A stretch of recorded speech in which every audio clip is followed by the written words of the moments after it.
तर दुसरीकडे ओबीसींचं अहित होऊ देणार नाही अशी भूमिका मुख्यमंत्री फडणवीसांनी घेतली आहे। ओबीसी विकास म्हणजे शिवकार्य आणि ते पूर्ण केल्याशिवाय थांबणार नाही। आम्ही दबावापोटी नाही तर समाजाच्या प्रेमापोटी काम करतो असंही मुख्यमंत्री फडणवीस म्हणाले। या निर्णयामुळे मराठा समाजाचं तर हित झालं आहे, पण ओबीसी समाजाचं बिलकुल अहित आम्ही होऊ दिलेलं नाही। आणि मी या ठिकाणी सांगतो, जोपर्यंत हे सरकार आहे, काहीही झालं तरी ओबीसीचं अहित आम्ही होऊ देणार नाही।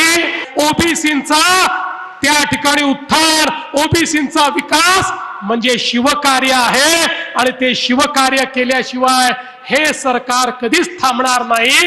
आणि म्हणून कोणीही मनात शंका आणू नका, आम्ही दबावापोटी काम करत नाही, आम्ही समाजाच्या प्रेमापोटी काम करतो।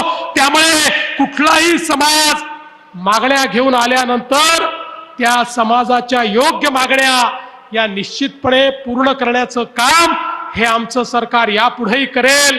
समाजाच्या मागण्या कधी संपत नसतात, त्या एक संपली की दुसरी मागणी मागायची असते आणि तुम्ही मागत राहा आणि आम्ही देत राहू।